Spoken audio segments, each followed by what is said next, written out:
Hello, everybody, and welcome to July's virtual speech webinar, where together we are going to master the forgotten art of conscious listening. And I don't know about you, but I'm very excited about this one. A little bit nervous as well, which is why I've already stumbled over my words. So first of all, thank you to everybody for joining us today. I'm Sophie Thompson, co-founder and CEO of Virtual Speech, a leading provider of professional development training. So we offer simulations of workplace scenarios, both online and in VR, where you can interact with AI-powered avatars and practice your skills so that you can improve them. Thank you to everybody as well who has submitted their questions before we went live today. I have got them all in front of me, and I'll do my best to get through as many as possible. With that being said, we do still want it to be interactive while we're live. So feel free to drop your comments, questions and thoughts in the chat so we can include you in the conversation live as well. So without further ado, today we are speaking to worldwide communication expert, author and international keynote speaker, Julian Treasure.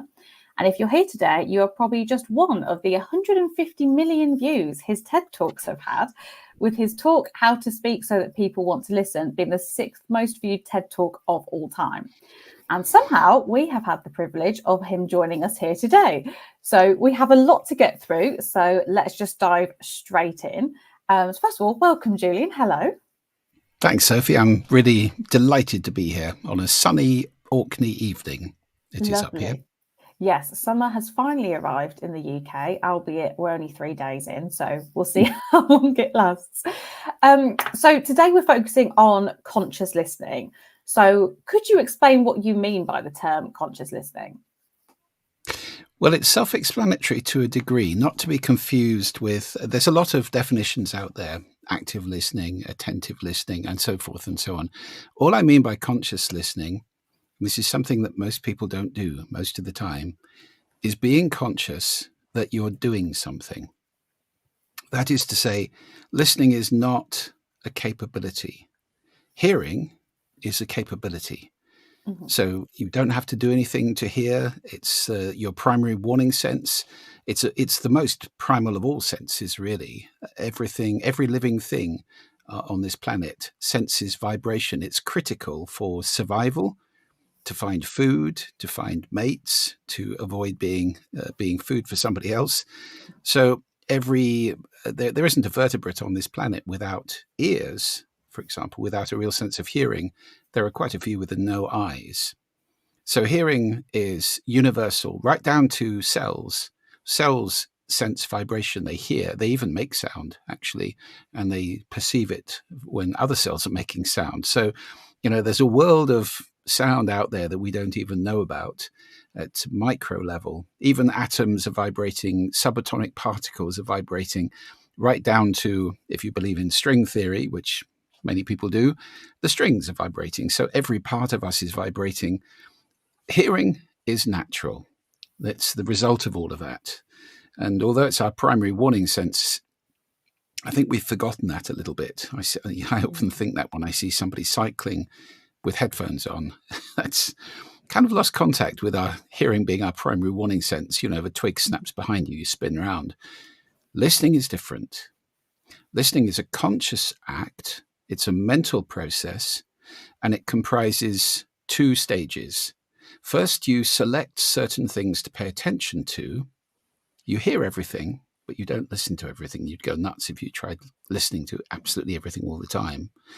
So you select certain things to pay attention to, and then you ascribe meaning to them, you interpret them. So that's why my definition of listening is making meaning from sound. And that's why everybody's listening is different, which is a very important point. But let's just focus for now on the point that listening is not a capability, it's a skill. And it's a skill we don't teach children. It's a skill we don't train people on. It's a skill most people don't even recognize as a skill because they think they're doing it all the time. Yeah, definitely. And I think a lot of people also think they're very good at listening just because if they can hear, they assume they're good at listening. So what, if anything, is the difference between conscious listening and active listening? Well, in some definitions of active listening, that's kind of reflective. In other words, you're repeating back what somebody said. I mean, there are many definitions out there, lots and lots of books or people who've thought about listening and have their own definitions. So it's pretty hard to nail down what something actually means. You could say active listening is what I'm talking about. It's being conscious that you're doing something, it's work, it's an activity. Scott Peck said you cannot truly listen to another person and do anything else at the same time. Well, I wonder, dear listeners and viewers to this, when is the last time you put everything down in this always on, multi track, multi input, busy, busy, busy world? When did you last put everything down, look at the other person and give them 100% of your attention? So you could say that's active listening. Generally, though, I think active listening tends to be the process of reflection, which is one of the stages that I distinguish in a very important tool we can talk about later on, perhaps RVSec, which is a conflict resolution tool. The R stands for reflect. So that sounds like, okay, Sophie, what I heard you say is, what's active listening? And then you feel heard. I check that I just got what you sent. You got the ball over the net. I received it. And we're in business for the next phase of the conversation. Okay, makes sense. And you've slightly alluded to this already. How does conscious listening or a lack of conscious listening impact our personal and professional lives? Well, when you think about it, listening is truly the fundamental sense. Not many people realize that we only invented writing 5,000 years ago. We've been using speaking and listening, and before we invented language, we were listening even then. So listening has been part of our genesis for millions of years, and definitely as Homo sapiens, hundreds of thousands of years, we've been using complex language and listening. And before that, it was probably sounds, grunts, and the kind of non-verbal communication, which many people still use today. So listening has been there for a very, very, very long time. And it's fundamental because it is impossible to learn unless you listen. It's said that Pythagoras used to erect a screen in front of his first-year students who were called acousmatikoi in order to stop them from seeing the teacher, because he believed that seeing the teacher was distracting them from the real business of learning, which is listening to the teacher. So listening is how we learn. Listening is how we lead. How can you possibly lead people if you don't understand what makes them tick, what motivates them, what inspires them? And you also feed off their ideas and their imagination. So one-way traffic doesn't work very well. Shouty leaders, I mean, I've worked in organizations with those. I'm sure many people listening to this have. It's not the best way to lead if you're constantly just shouting at people. Listening is the basis of relationships. What's the most common complaint in relationships? He or she never listens to me. So listening is behind so many of the things we do: selling, persuading. You talk to any great salesperson and they'll tell you the most important part of a sales conversation is not them speaking. It's them listening to understand what the needs of the potential client are and satisfy them. So listening is fundamental to our outcomes in life. I mean, I always boil it down. This is more generally about speaking and listening, about communication. I boil it down to three things, only three things, but they are three pretty important things: your happiness, your effectiveness, and your well-being. Okay. Do you want to explain a bit more about that? Sure. Well, working from the bottom, well-being fundamentally affected by sound. And, I've had 20 years plus of working in and with sound. I love and adore sound. It's my passion. And it's what got me into this conversation about speaking and listening in the first place. Sound affects us profoundly in four ways. Physiologically, it changes our bodies. A sudden noise will put you in fight-flight, or beautiful sound like gentle surf will calm you down. Sound affects us psychologically. It changes our feelings. Think of music is the most obvious example of that. It affects us cognitively. Just try writing in a busy, modern, open-plan office, and you'll immediately understand what I mean by sound affecting us cognitively. In fact, the research shows that we can be as little as 1/3 as productive in an open-plan office as we are in quiet working spaces for that kind of work. And finally, sound changes what we do. It changes our behavior. So, it changes how fast we move, how, there's lots and lots of research about largely music in retail settings where we know that loud sound makes us drink more or order more drinks. Fast music or sound makes us chew faster, walk faster, leave places faster as well, which may not be what the retailers really want. So there's a lot of inappropriate sound around us, and noise is a huge killer. Now, the problem is that we've got really numb to sound. Since the Industrial Revolution, the level of noise around us has been escalating rapidly. More than half the world's population live in cities now. And my heart aches to think that that's billions and billions of people who potentially never hear birds singing or gentle surf or wind in leaves or wind in corn. The beautiful sounds of nature that we now know from research are good for us, wind, water, and birds. They're good for us. They reduce stress, reduce tiredness. They do all sorts of good things for us. And yet many, many people never have any contact with them, which is why there are some businesses now, one I was involved in starting, moodsonic.com, going around the world and putting nature sound into sterile offices because it helps to reduce the distraction, but it's also very good for people. So that's well-being. Effectiveness, I think I've just covered that one as well. The noise of, we're open planning the entire world, which is just a kind of meme that's self-replicating, and it's not a good idea. Many, many, many people are frustrated by that. The number one complaint in modern offices is noise or lack of quiet working space. We just cannot open plan the whole world and assume everybody's okay with that. And even people who are collaborating, which has always been the clarion call of the open plan office, great for collaboration. Now there's research showing that even people who are collaborating tend to send emails to each other because they don't like being overheard. We all prefer, private conversations. There's a sense of being intruded upon by all those ears around you. So that's effectiveness. And happiness, well, of course, I'm sure you can think of sounds that make you happy. People often ask me what's my favorite sound, and it's gentle rain on leaves outside my window. I love that sound. It makes me very, very happy. And I'm sure whether it's music or the sound of a baby giggling or a cat purring or some sound that takes you back to your childhood, there's many sounds that will make you happy and many sounds that make you unhappy, frustrated, stressed, and anxious.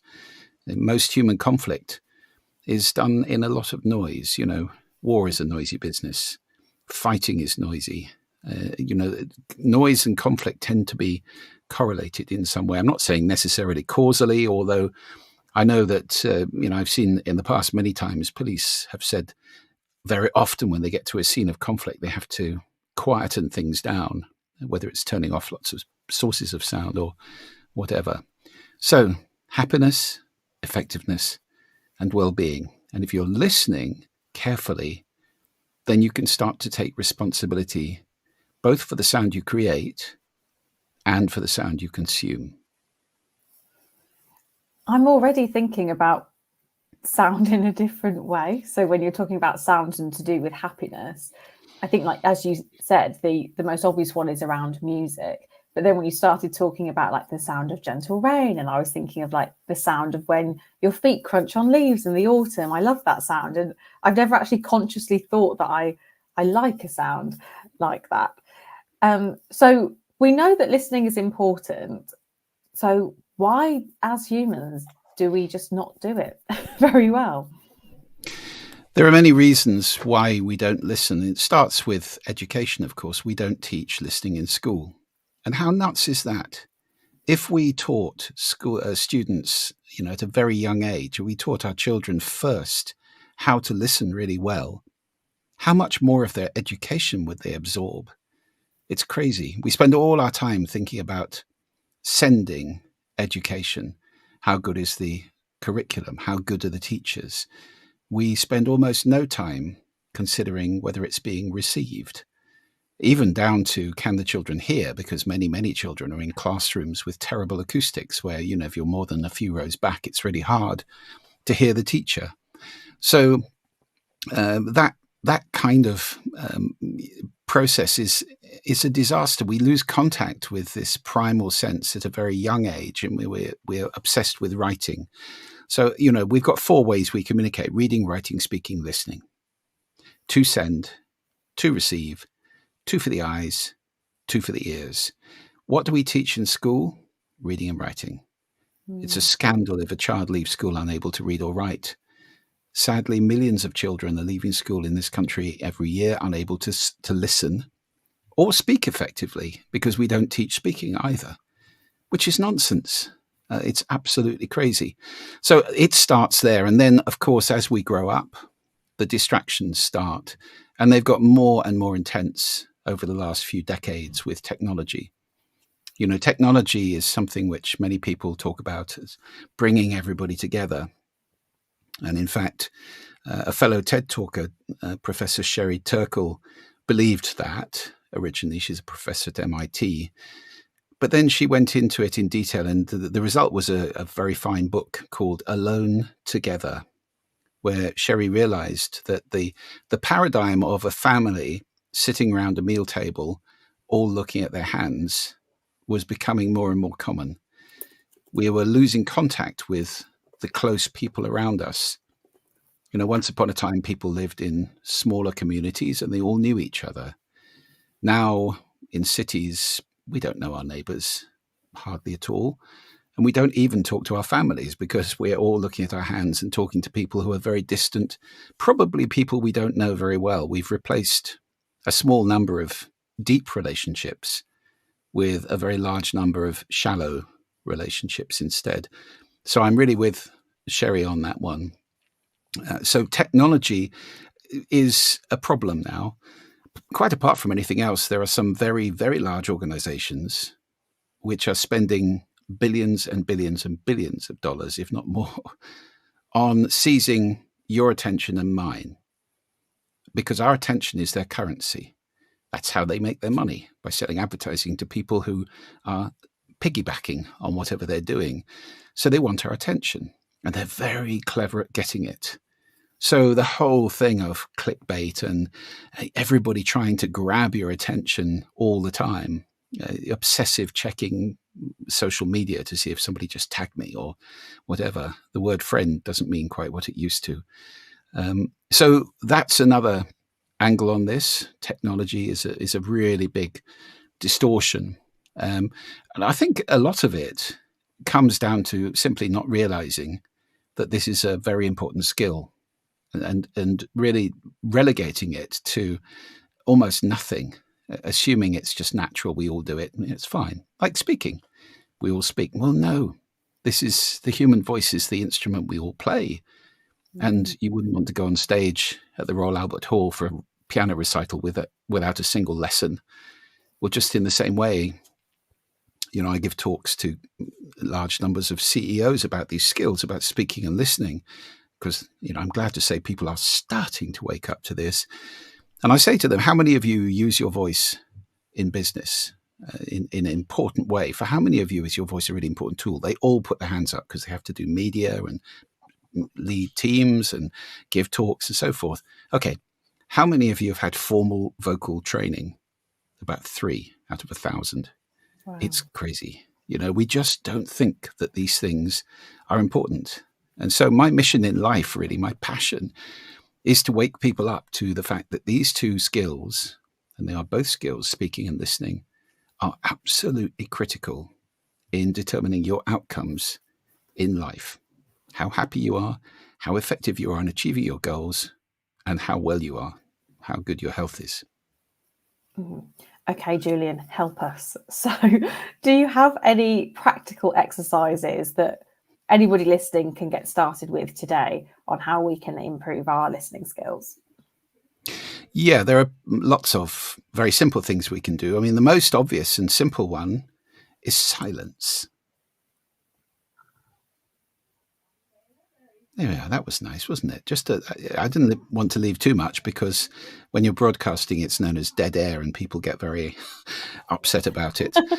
But silence is very important. And it's something, again, we've lost contact with. It's the baseline. And if you can get silence just for a few minutes, a couple of times a day, maybe, whether it's going into a closet, a bathroom, a bedroom, wherever it is, just giving yourself a few brief, wonderful moments of peace. And if you can't get silence, then peace and quiet will do. Nature is great if you can get out into nature. You know, there's a whole movement around the world now called Shinrin-yoku, which is forest bathing, started in Japan, becoming very popular around the world, which is going into nature and being in it, just being in it and absorbing it. It's because those sounds are very good for you, as I've said. So silence. Make silence your friend again. And it's important also if you want to speak well, because, you know, one of the biggest problems I see with people standing on a stage when they're not very experienced is gabbling. They don't want to have a moment's silence. It's all, and so forth. And and you don't need that. So if you can get that baseline back, reestablish your relationship with silence, then it recalibrates your ears and it gives you a wonderful sense of somewhere to listen from, if you like, which is not noise. So that's a very basic exercise. Let me explain RVSec because I love this and I think it's important to get it across to everybody I can. It's something I teach in my keynotes and in my workshops. So it stands for reflect, as I said, the first one, which is, Sophie, what I heard you say is this. Is that right? The V is probably the most important bit of RVSec, and it's what's missing, in my opinion, in the world today, what we need so desperately, and is validate. There's a global epidemic of making people wrong, being right. And we see that in politics, we see it in all over the place. Polarization, bunkers of people with more and more extreme views reinforcing each other's outlandish opinions, confusing opinions with facts. So the V of RVSec is validate, and it sounds like this. Sophie, I don't agree with you, but I do totally understand why you would think that. Now that's very different from Sophie, that's rubbish. That's called invalidation. And invalidation is at the root of just about all human conflict, right up to war. So if we can start to practice validation, I really don't think what you just said is right, but I do understand with your background and your perspective why you would believe that. That's a completely different way of having two different opinions. You know, two people can have different opinions and both be right. It's not a zero-sum game. The S is summarize. So that is using that wonderful little word so that I'm glad to say is going out of fashion. There was a little period there where everybody started every sentence with the word so. It means therefore, and it's a logical consequence of what just happened. I've seen people walk onto the TED stage and say, so, and you think, what? Nothing just happened. What do you mean so? Anyway, that's a personal bugbear of mine. So is summarize. In the long corridor of a conversation, you can close doors behind you. So what we've just agreed is this. Is that right? Yep. Okay. Now we can move on to that. If you don't have a so person in a meeting, it can be a very long and circular meeting, can't it? The E of RVSec is empathize. And that is to say, try to understand the other person's emotions, feelings. This is part of emotional intelligence, if you like. It's part of, being able to work in teams, is the ability to empathize with somebody else and see where they're coming from, what they're feeling. So it might simply be a statement like, whoa, that must have been very hard for you. Or, wow, that must have been great. You must have felt wonderful. So putting yourself in their shoes, going onto their island, feeling their feelings. And then the C of RVSEC is where you can take those two potentially opposing views and put them together to create something. And that's how, in my opinion, that's how a great deal of innovation happens. It's taking stimulus, not necessarily comfortable stimulus, it's taking maybe challenge, people disagreeing with you. Wow, maybe there's a point there. And if I plug that into this, what do I get? So, it's Hegelian, isn't it? Thesis, antithesis, put them together, you get synthesis and potentially a wonderful solution which combines the best of both of the opposing views. That's RVSEC. A great exercise. I commend it to everybody. I'm definitely going to be practicing that, because even for things like this conversation, if I could quickly do that in between each question and show that I've been listening and then ultimately creating from what someone said. So yeah, I will definitely be practicing that. So moving a bit around more on the power of sound. So obviously you often talk about sound. You are very much an expert. One of your books is called How to Be Heard. What are the 4 ways that sound affects us? Well, those are that's what I was going through earlier on. So you've got the physiological, sound changing our body. You've got the psychological, sound changing our feelings. You've got the cognitive, sound changing how well we can think. I mean, you can only understand 1.6 human conversations. I don't think there's anybody who can understand 2 people talking at the same time. And if you're trying to do knowledge work, you're listening to the voice in your head. The little voice that everybody, that one that just said, what little voice is he talking about? That little voice, that one, that's your internal contributor, if you like. It's an editor, it's a critic, it's working away there all the time. When you're writing, you're listening to that. And if there's somebody behind you talking about their great night out last night, poof, that's one of your 1.6 gone. You have no earlids. You're programmed to decode language, so it wrecks your productivity. And I have friends at the BBC, and I've been into the new broadcasting house in Portland Place in London many times. And what the architect did was to hollow out a huge, I think it's 6-story building. So there's an atrium now in the middle of it. It's just a big hole with all of the journalists sitting on the basement floor next to each other, with a huge space above them, which could have been lots of floors of quiet working space. But unfortunately, no, architects love the way things look and they don't think about how things are going to sound. So you have all these people trying to write news reports or whatever it is, really frustrated because they've also got, the TV cameras down there with people doing reports, lots of people talking. It's very hard. It's very hard. So, we need to think much more carefully about that cognitive side. And then finally, the behavioral.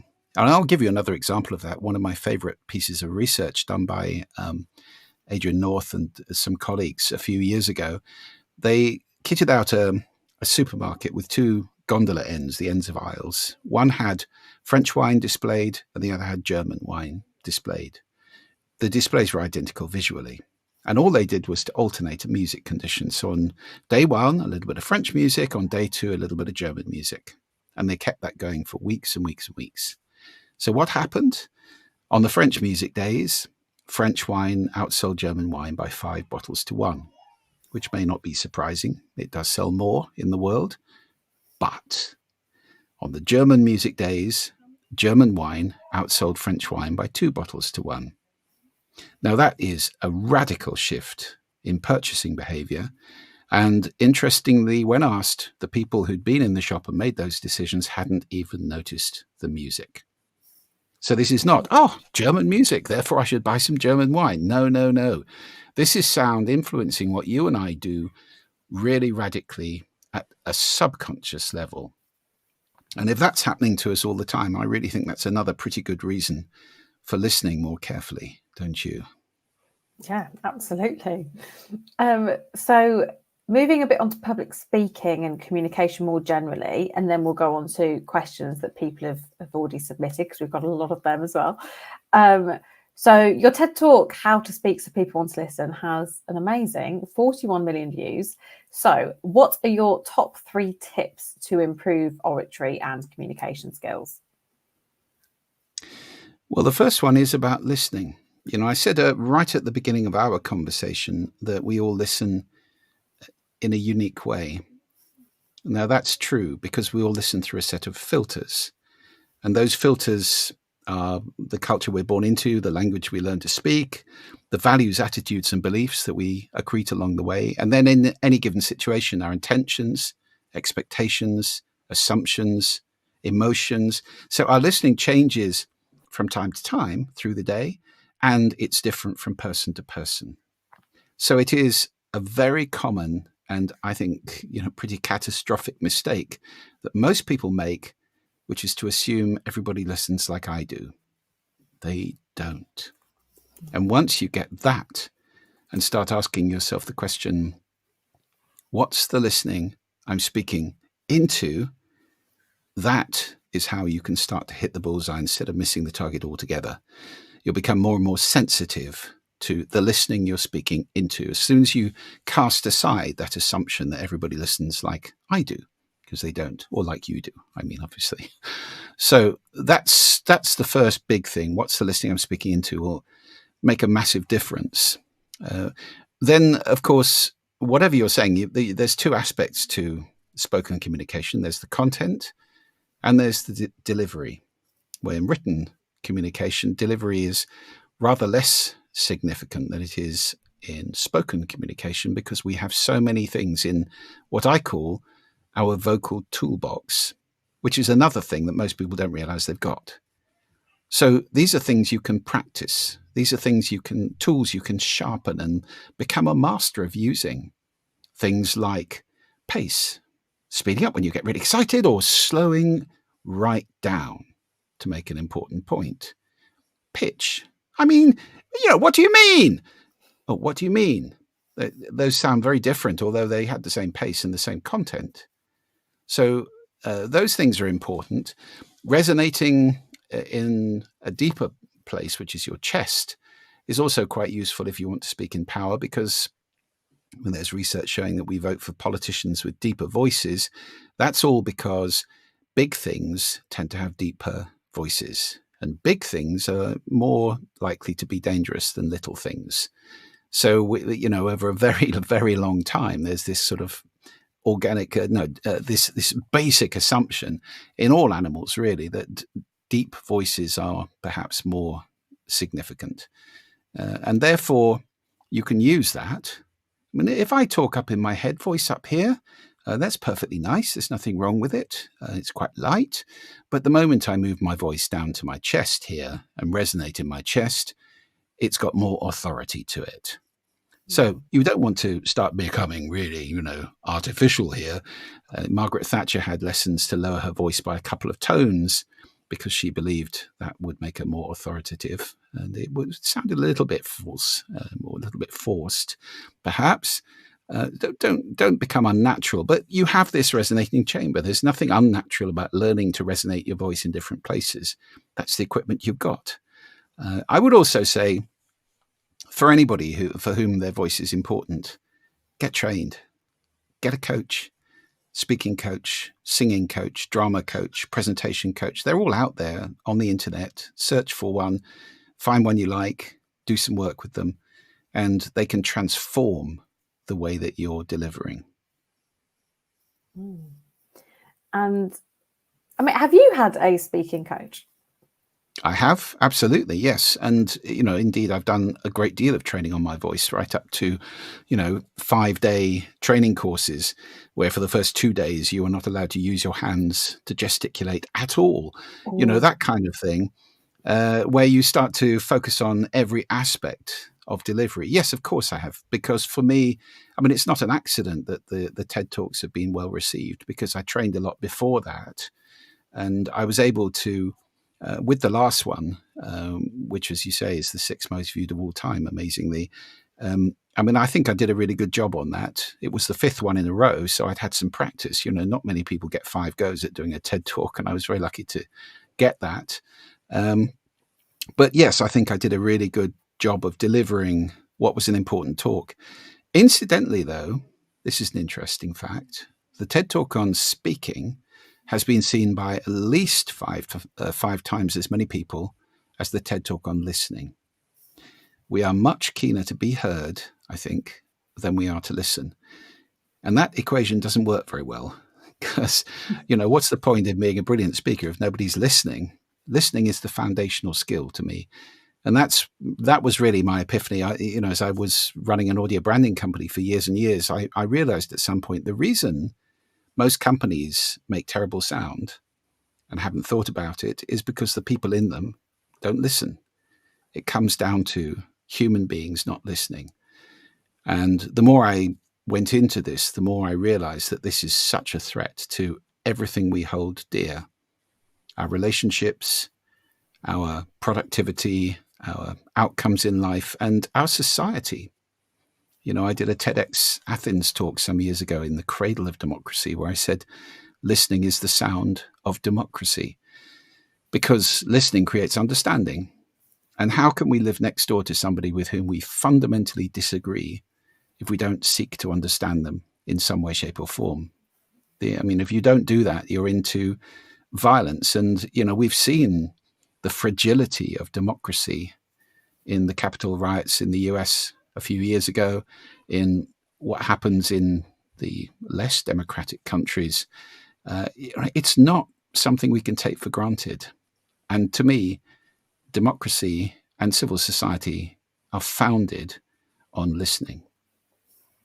Yeah, absolutely. And listening to understand rather than listening to respond or listening to then just get your point across. So obviously you are a very experienced speaker. So if we just focus on speaking for 1 minute, a very experienced speaker. So what's the biggest lesson that you've learned from all of your years of experience speaking around the world? Well, for anybody who feels nervous when they get on a stage, and there is that urban fairy tale about the fear of public speaking being greater than the fear of dying or any other fear. It's not true. I chased that one down some years ago, and it's a fallacy which has just been propagated, like many fallacies. Anytime you're on the internet and you see something that said Einstein says, be very careful because he probably didn't. So. Yeah, I think for anybody who does feel nervous, there's two suggestions I have. One is the first thing I talk about in fact, in the vocal toolbox, which is breathe. We spend a lot of our day breathing in a very shallow, half-hearted fashion. And I wonder when the last time is, everyone listening to this, when did you, well, let's do it together. Let's take a really deep breath now.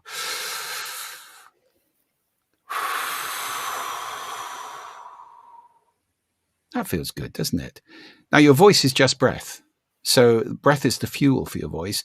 And it also has the effect of calming you down. So if you go on stage, you're a little bit like this. You take a deep breath and it'll calm your voice down. So that's a good tip.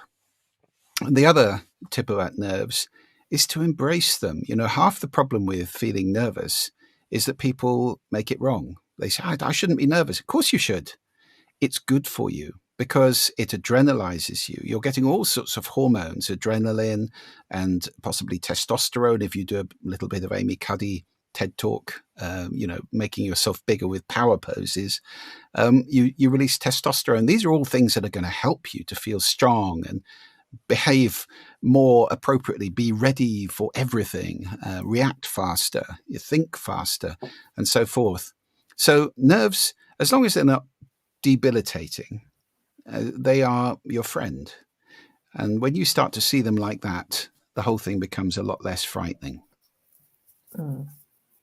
Yeah, the nerves show that you care as well. Definitely. Thank you very much. We are now going to move on to some of the questions that people submitted before we went live. So I've divided them up into themes. And actually, the biggest theme of questions that we had was around interjections. So, for example, Hannah Warren asked, instead of interrupting a client with a thought or a question, Is it rude to jot down a note to refer to later when the speaker stops speaking? Well, I don't think it's rude at all if you set the scene to do that, if you create a context in which that's acceptable behavior. So as you start this process, you say to the client, now, is it okay with you if I take some notes so that I don't forget important things? Because I'd really like to listen to you, not interrupt you, but come back at the end. So that kind of thing, that's what I do a lot of work on. It's called what I call agreements. And I think agreements are very important in all relationships, business relationships, home relationships, making agreements where there are perhaps boundaries, or you've just you've created a context in which it's clear to both parties what's acceptable and what isn't. And I'll give you another form of agreement, because people very often ask me the question, how do I get heard by somebody who's just not listening to me? There are plenty of people in organizations and in families who simply aren't very good at listening, or they're doing the thing you talked about earlier, Sophie, which is what I call speech writing, which is while this noise is going on in front of you, then I'm actually working out my next brilliant bit of monologue. So I'm not listening to you at all. The answer, I think, to that one is to make an agreement. So this might go like, Sophie, I've got something really important to say to you. Can you give me 5 minutes of your undivided attention now? No? When would be a good time? 4 o'clock this afternoon, tomorrow afternoon?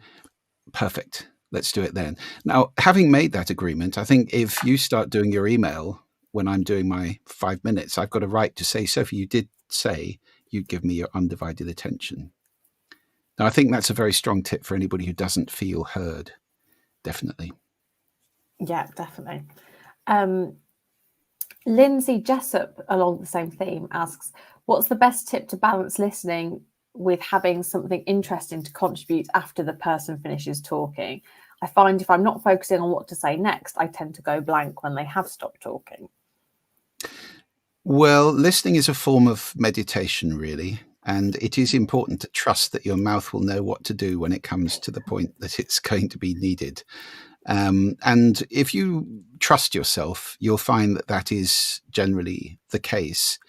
There's nothing wrong with partial listening. There's nothing wrong with thinking about your response a little bit in advance, as long as you're still with the other person. It's very difficult to do it equally, because, as I said, you can't really listen to those two voices at the same time, them speaking and the voice in your head.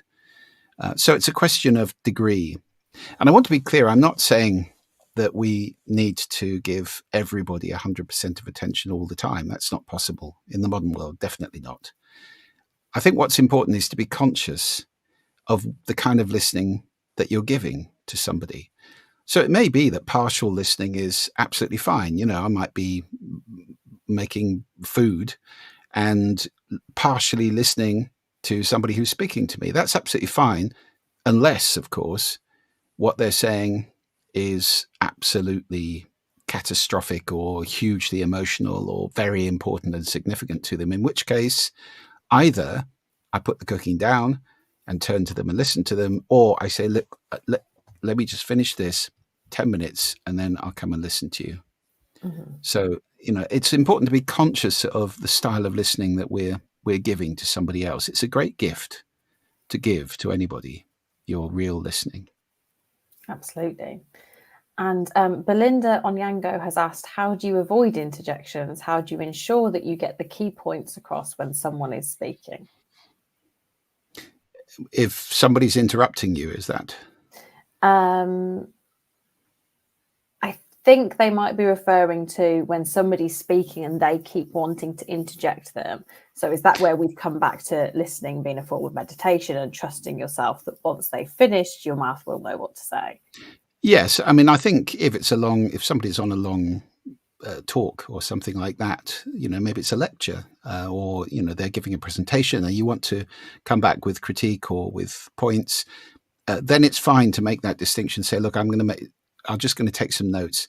I don't have a problem personally listening to somebody and writing at the same time. In fact, it helps me very often to take those notes because it gives me structure and kind of gives you hooks to hand things on when you're listening. Otherwise, if people a very good tip for speaking, of course, is to give people that set of hooks at the beginning. I'm going to cover 5 points today. They are 1, 2, 3, 4, 5, and then I'm going to summarize. Then people know what you're doing. If you pass straight in and you're into 22 points and you haven't told them how many, they can get very disorientated. So it's kind to do as a speaker, but it's also, I think, quite helpful to do if you're taking notes, as long as you've told people you're doing that. I've given business presentations in countries where it appears to be the norm for everybody to sit around a table doing their email. And, to me, that's rude and ineffective, but that's the culture.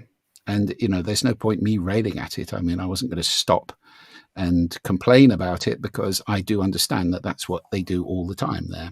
And, maybe the meetings are less productive as a result. Who knows? Thank you. We'll park the interjections then for now. So moving more on to listening more generally. So this question actually is more specific to teachers in particular. Neelu Singh asks, how should a teacher be a good listener when he or she has to speak and deliver concepts in the classroom? So how do you listen when you're the one who is speaking? Well, this doesn't just affect teachers. This is also about management and leadership, isn't it? Because the more senior you get in an organization, the more people assume that you need to know, that you're knowing and telling rather than listening and learning. And that's wrong. That's so wrong. A huge part of being a good listener is humility. And there is nothing wrong with being a leader who has humility, or a teacher who has humility. And certainly for me, if I think back to my school days, the teachers that I used to love, being in their room, learning from them, were the teachers who listened to us and treated us as equals, not as, blocks of something that they had to pour learning into and just shut up and, pay attention. That's not a very good paradigm for pedagogy these days. And I think most people understand that. And there's a new commission just been set up in the UK, which is going to review the syllabus. And, I've already sent an email to the woman who's going to run it saying, can I please contribute something? Because it is crazy that we don't teach children how to listen. And teachers, of course, should listen too. A great tip for parents, for example, who say, how do I teach my children how to listen? The answer is listen to them. Get down to their level, get your eyes level with their eyes, and listen. It's difficult if you're a little person and you're always speaking to somebody who's miles up in the air, doing something else. It's very easy to start feeling dismissed or insignificant. So it's a wonderful thing for a parent to, either bring them up to your level, put them on your knee in front of you or something like that, and look in their eyes and listen to them. And it really teaches them the value of listening. Great advice. Thank you. And for those who find certain listening or certain environments difficult to listen in, such as people who may have ADHD or autism, for example, what are some ways that they can use conscious listening techniques to better suit their needs? So to block out that kind of outside noise. Yeah, there's a lot of work being done now on acoustics, noise levels, and neurodiversity, and it's very important. A lot of people who are on the spectrum are very sensitive to noise. And it's nice to see that, for example, some supermarkets in the UK now have quiet evenings or quiet periods where they turn the lights down, they turn the noise off, the music off, everything they can off to make the whole space much more soothing and less stressful, less jangly. And that's lovely to see. We have to do the same thing in offices, of course. Neurodiversity is part of diversity, which is something that we're now embracing, and well overdue it is as well. And it's very important to create spaces where people can work effectively. Different people are going to need different spaces, and for doing different types of work, of course, as we've already discussed. So thinking about all of that really is a radical rethink of office design. Long overdue again. And of course, it's being driven now by the need to persuade people to come back to offices after COVID. That means, I've done a lot of work with some great office gurus like Professor Jeremy Myerson at the Royal College of Art in London, who's written, I think, about 7 books about the future of the office. Also Tim Oldman, who runs the Leesman Index, which is a huge survey of offices and how people feel about them around the world. And they all feel the same, which is the office of tomorrow is going to have to be a quality place in order to get people back, in order to deal with the new world where we have hybrid meetings, where many people are never going to come back to work 5 days a week. It's not going to happen. So the old days of everybody being in there in serried ranks, in identical desks, that's gone. They're talking about office spaces which are more like airport lounges or hotel lounges, high quality catering, high quality furniture, great light, biophilia, bringing the outdoors indoors in the way I described earlier with Mood Sonic and Nature Sound. That kind of thing, that's going to be the office of the future. And that is going to allow us to create spaces. There's a meme called, or not a meme, it's an architectural practice really now called activity-based working, ABW, where you create a variety of different spaces and let people move themselves to the space that's most appropriate for what it is they want to do or who they are. Now, that's a great way to design offices, I think. Absolutely. And then it also means that if you're somebody who does work well in a louder environment, you can choose that one. And if you prefer to be entirely in your zone, in quiet, then you can. Yeah, I love that. Yeah. Don Peters has asked, do you have any tips on body language when listening? So how can we use our non-verbal communication to show that we're listening? Well, body language is very important. I have to say that there's a set of stats which have been bandied around on the internet for years and years and years, which say that non-verbal communication accounts for 83% or something like that of communication. It's absolute rubbish. It was never based on any solid research. And it's another one of those things that's just been propagated so widely that people take it now as a fact, and it's not a fact at all. So body language matters, but I would still say what you say and how you say it are much more important than how you look. Nevertheless, it does matter. And if you're talking about listening, then it's very important to maintain eye contact. I have a little acronym I use in training people, RASA, which is receive, appreciate, summarize, ask.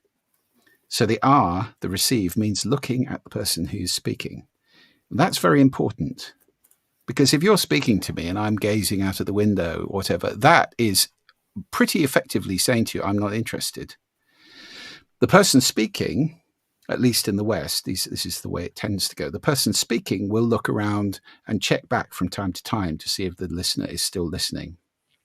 It's pretty uncomfortable if somebody speaking to you just stares at you the whole time, like they do in American TV programs where people stand 1 foot apart, nose to nose, looking at each other and having a conversation without looking away. That is just weird. Try doing that to somebody and they'll start feeling very uncomfortable. But it looks good on TV. So, hey.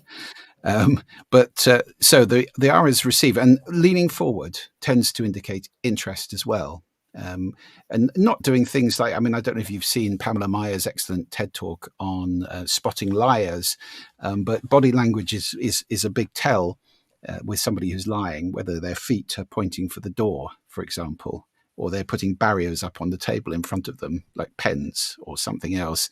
There are all sorts of little tells which you can get into for sure. But to me, the most important thing, if you want to pay attention to somebody, is to look at them and perhaps lean forward slightly and look interested. The rest of RASA is appreciate, little noises like, oh, really? Which oil the conversation and show I'm with you. The S is so, again, using that wonderful summary. And the A is asking questions all the way through, and especially at the end. Open-ended questions, ideally. Why, what, which, where, who, when. Perhaps being careful about why. I talk a lot in my work about the why question. Can be confrontational. You know, why do you look like that? You what? Or it's a warm day. I expect you're looking like that because it's pretty hot outside. That kind of thing. It's a different way of saying the same thing. Why can put people's backs up pretty quickly, so it needs to be carefully used. Yeah, why can spur defense as well. I think we've probably got time for two quick more questions. So this one's really interesting, actually. So Emma Alston has asked, if someone is losing vocal power in their old age, what advice would you give to them? That's very difficult. I mean, we all have equipment that we're given, and it wears out, definitely. So voices can get quavery and thin as we get older. Breathing, yoga practice, these things can make a difference. Fluids, making sure that you're properly hydrated, that's definitely also good practice. Singing, I mean, it's very, very good for the brain to be in a group or to play an instrument, and singing would count. So it's a good practice. So whether you're singing in the shower or whatever, exercising the voice like that will help a great deal, definitely. Okay, thank you. And Sonia Chudder has asked, is storytelling the only way that we can connect with people? How do we handle impromptu situations where we may not be ready with a story in advance? So shifting a bit more to just using storytelling as a tool when it comes to communicating. How do you handle impromptu situations where you might not have prepared in advance? Yes, we're not all, naturally keen wits, and we don't all necessarily have lots of stories to tell. Storytelling is a very important. It's a skill. Again, this isn't an innate capability. It's a skill. Some people are better than others at anything, obviously, but you can practice and you can become an effective storyteller, and it's a very powerful thing to do in a speech or whatever. I don't think it's the only way that we can connect with people at all. In fact, I think empathizing is absolutely critical. Listening to people and empathizing with them is the best way to connect to anybody, and you don't need to tell a story in order to do that. But improv, we're all in awe of the improv artists who are absolutely brilliant and quick on the uptake. Well, we can't all be like that. What we can be is polite, listening, empathizing. Doing RVSec will connect you with people in a very powerful way. And listening, to me, is the secret. It's the doorway to understanding. I believe conscious listening always creates understanding. And that is what we're lacking in the world today so much. So that's why I believe conscious listening is the single most important skill for us to teach our children. Brilliant. Well, thank you very much. So we are now drawing to a close. So now that we all know a multitude of new tips for communication and listening in particular, it's time to put them into practice. So we have using the power of silence in that. We have RVSec. You can also use virtual speech to practice various communication skills like public speaking and listening. So actually, as a thank you for joining us today, if you've registered on the link, we are offering a discount on your first annual plan, which is 15%. So we'll email that to you. If you're joining us live on LinkedIn or YouTube and you haven't already registered, then just pop a comment in the box and we'll make sure that you get that link as well. Julian, a huge thank you for joining us today and My sharing pleasure. your expertise with us all. Where can people learn more or contact you and your team? Well, there's this for anybody who's looking at this. Above me is the URL of my website, juliantreasure.com. There's also a Substack, which I've been off for, I think, 8 weeks. I just posted one to say I'm terribly. There was a Substack about integrity, which was ironic because I was out of integrity posting it. But I do like posting on Substack. It's some audio, some video, and some text. I post there. Love Substack. Mm-hmm. The website's got free goodies. Come to juliantreasure.com. And, what I do is go out and give keynotes and workshops and coach and train on these matters. So come to the website, drop me an email, jt at juliantreasure.com. Always happy to hear and see if I can help in any way, shape or form. Amazing. Thank you very much. So just one note to end. So if people take one thing away from this conversation, what would you like it to be? I think the idea that everybody listens differently is one of the most powerful and transformational parts of everything I teach. So if you can take that away, it kind of gives you the idea that listening is fragile, needs to be thought about. It's not simply something you can dismiss and everybody can do it. No. So take that one away and think carefully about it and start applying that as you're speaking to people. Ask yourself the question, what's the listening? And you will see a big difference in your communication. Brilliant. Thank you very much. And thank you to everybody for joining us today, and have a lovely evening or day if you're just starting out your day. Thank you very much. Bye-bye. Thank you. Bye.